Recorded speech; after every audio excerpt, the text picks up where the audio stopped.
here today with Goyings Farms, just outside of Paulding, Ohio. I'm going to let you guys introduce yourselves. Okay, go ahead. I'm Doug Goyings, and this is my son. Jeremy Goyings. And I guess to start with, tell us a little bit about your operation. Tell us about the farm and maybe some history of it. Okay. Well, basically, we started in 1884 is when my grandparents came up here, my great-grandparents. And actually, the original farm is where my son is building his house right now.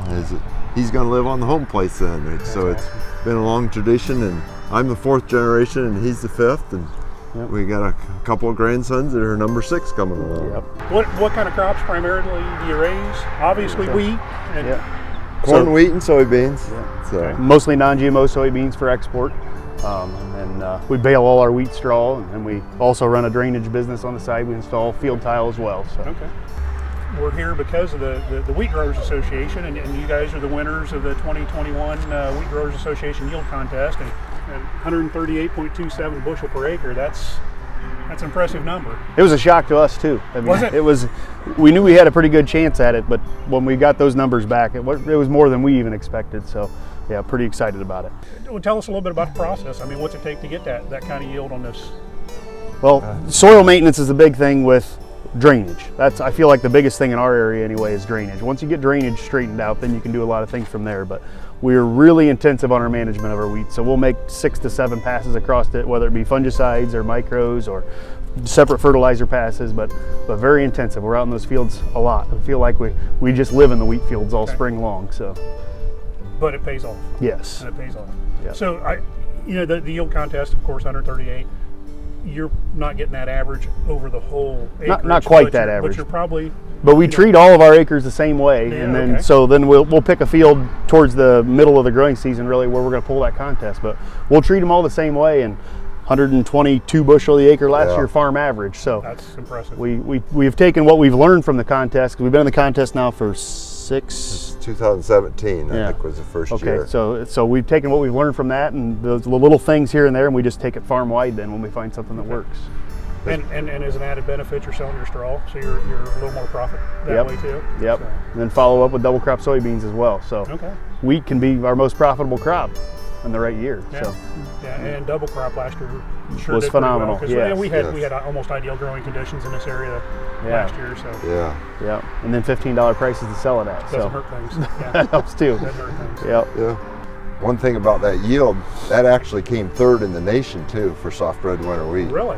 So when I was at the Commodity Classic, we got honored for being 3rd in the nation too. So for a small town like Paulding, Ohio, to make a national thing like that was really interesting. Known for being a swamp. Yeah. The Black Swamp. Black Swamp. This is the Black Swamp area. Yeah. What are your tillage practices? You no-till or conventional? So we strip till ahead of our corn, and it's a minimum strip till. So we run a deep shank to lift the soil, so it's kind of an inline ripper, but we only disturb the top 7 inches or so where the seed's actually going to be placed. And then we actually plant rye cover crop in between those rows with the strip tiller as we're going across that pass. So we put fertilizer down, strip till it, but then beans get no-tilled right into corn stalks, and then sometimes a light vertical tillage ahead of our wheat.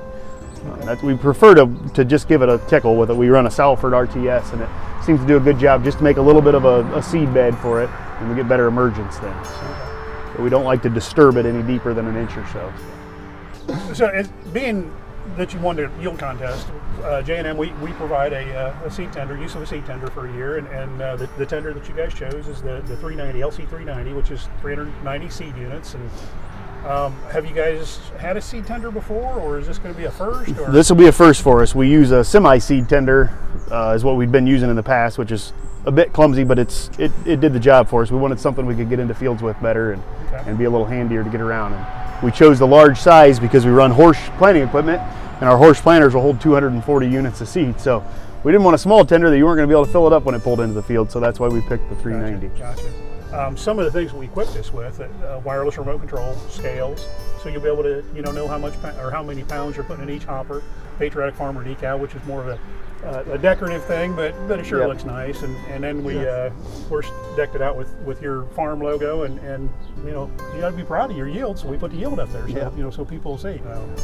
Seems like our planting windows get a little smaller every year, so we keep increasing size of planters, and then the tender has to follow to keep up with the larger planters. So and we hope the land is getting better as we keep trying new practices and that. We hope we can improve the soil, and I think it has. If you look at the yields, what we've been progressing over the years between genetics and management has really helped the yields. Yeah. Would your grandfather even dreamed of having 138 bushel wheat?